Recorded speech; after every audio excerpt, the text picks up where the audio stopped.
اللہ ہی اللہ کیا کرو، دکھ نہ کسی کو دیا کرو، جو دنیا کا مالک ہے نام اسی کا لیا کرو۔ السلام علیکم ورحمۃ اللہ وبرکاتہ۔ آئیے دوستو، آج ایک بہت ہی اہم اپیل۔ جی ہاں، میں آپ کو بتا دوں کہ اس وقت الحمدللہ ہماری جلگاؤں ضلع کی پوری ٹیم وقف کوآرڈینیشن کمیٹی، جس کا ادھیکش صدر میں خود ہوں اور محترم عبدالکریم سالار صاحب اس ہماری پوری ٹیم کے کنوینر ہے اور بہت ایکٹیو طریقے سے کام کر رہے ہیں۔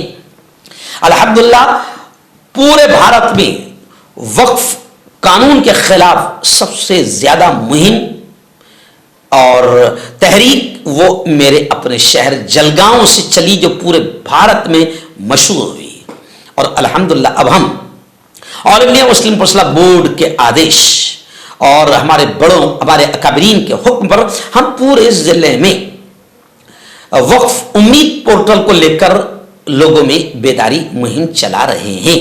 لوگوں کو جگہ جگہ ہر شہر میں جمع کر کے بتا رہے ہیں کہ 5 دسمبر سے پہلے آپ کو اپنی اوقاف کی املاک کو رجسٹر کرنا پڑے گا امید پورٹل پر، اور صرف بیدار کرنے میں صرف بھاشن بازی تقریر نہیں کر رہے، بلکہ ہم جگہ جگہ جا کر تربیتی کیمپ، ٹریننگ کیمپ لے رہے ہیں اور لوگوں کو بیدار کر رہے ہیں۔ آج بھی ہمارا ٹریننگ کیمپ صبح 10:30 بجے سے جامع مسجد جامنیر میں ہوگا، جس میں جامنیر تحصیل کے آس پاس کے تمام ذمہ داروں کو، قبرستان، مسجد، درگاہ، خانقاہوں کے ٹرسٹیوں کو جمع کیا گیا ہے جامع مسجد جامنیر میں۔ تو ابھی ہم جامنیر نکلیں گے، حالانکہ رات میں تقریباً 3 بجے میں گجرات سے آیا اور صبح فجر کے بعد میں ریکارڈنگ کے لیے آ گیا، کیونکہ ابھی ہم کو جانا ہے۔ تو بس محنتیں کر رہے ہیں، دعائیں کیجیے کہ اللہ ہماری محنتوں کو قبول فرمائے۔